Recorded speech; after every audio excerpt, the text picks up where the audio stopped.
Ever walk smack into something, even though you swear you looked right at it? Our brains can play some funny tricks, especially with vision. And today we're diving deep into something even wilder, hemianopia. Now, you're fascinated by how strokes can mess with the brain, right? Well, hemianopia is a perfect example. It's about losing half your vision, but not because your eyes are messed up. It's all about what's happening in the brain.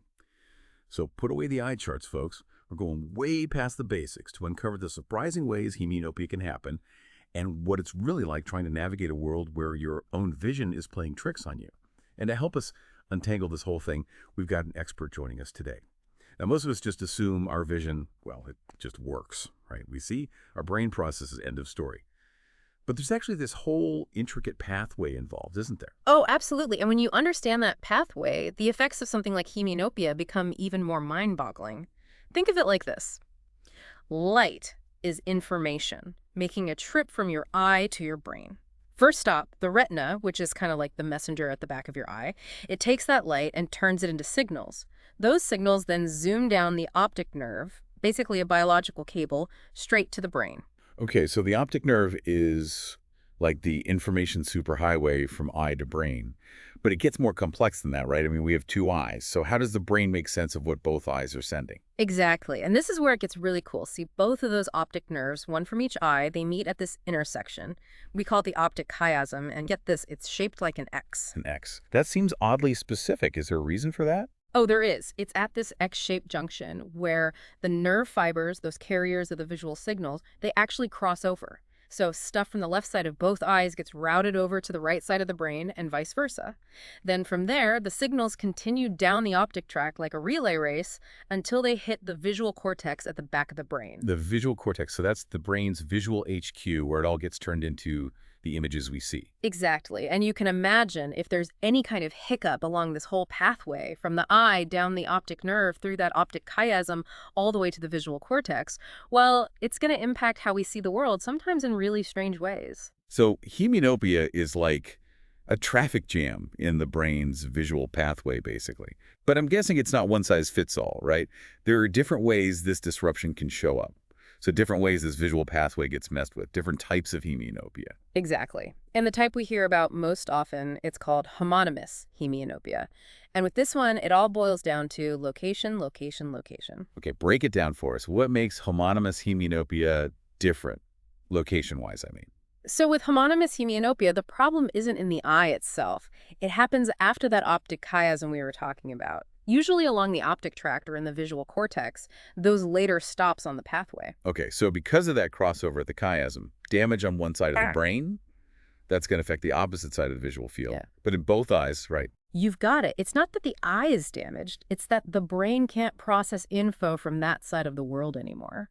Wild. How a stroke or something can basically reroute how your brain sees.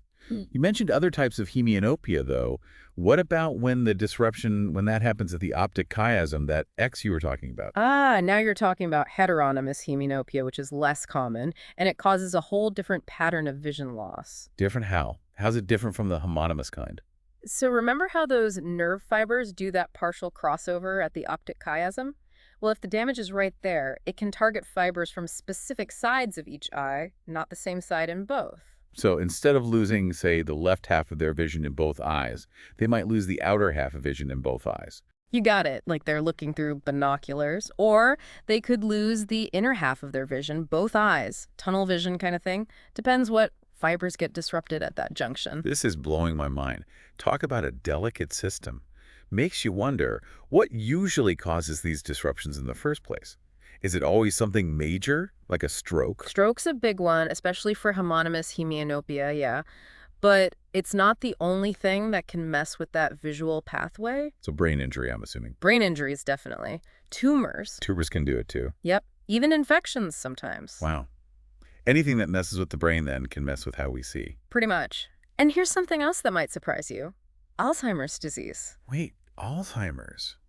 I always thought that was a memory thing. It is, primarily. But as it progresses, Alzheimer's causes damage throughout the brain. And that includes those areas we were talking about, the ones that handle visual information. So in some folks, it can actually show up as hemianopia. Huh. The things you learn. Right. It really changes how you think about Alzheimer's, that's for sure. But whatever the cause, I can't imagine what it's actually like to live with this condition every day. Yeah. It's one thing to understand, the mechanics of it all, how this visual pathway can go haywire. Yeah. But it's something else entirely to imagine what it's like actually living with hemianopia day in and day out. It really is. It's way more than just seeing half.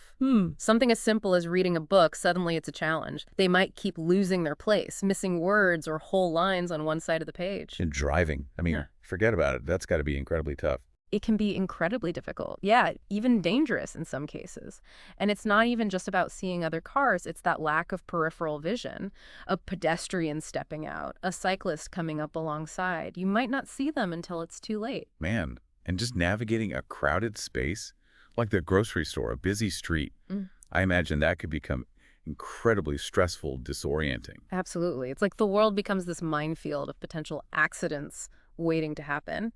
And even beyond that, just think about the mental load, that constant worry of missing something, putting yourself or someone else in harm's way. Right. It's exhausting just thinking about it. It's more than a physical thing. It's like this mental and emotional weight you carry around. Exactly. The emotional and social impact of hemianopia is huge. Imagine the frustration of not being able to enjoy things you used to love, the isolation of feeling misunderstood or limited by your vision. It makes you realize how connected everything is.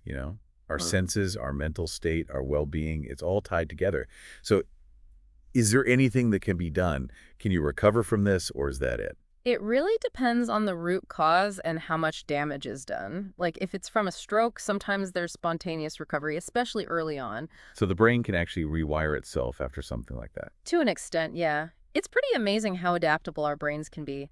But even in cases where someone doesn't fully recover, there are still ways to adapt to improve their quality of life. What kind of adaptations are we talking about? Well, one common approach is vision therapy.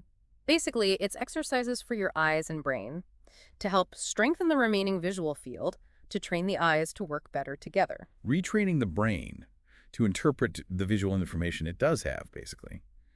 What about special glasses or visual aids? Can those help? Absolutely. Prism glasses, for instance, use special lenses to actually shift the visual field, bringing those missing areas into view.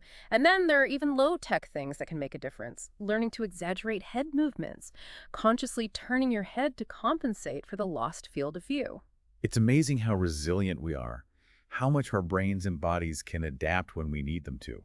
This whole deep dive has been eye-opening, so to speak. It really makes you appreciate the complexity of the human brain, how much we're still learning about it. Absolutely. It's been a fascinating conversation. Really makes you think about how much we take our vision for granted. Well, that's all the time we have for today's deep dive into the world of hemianopia.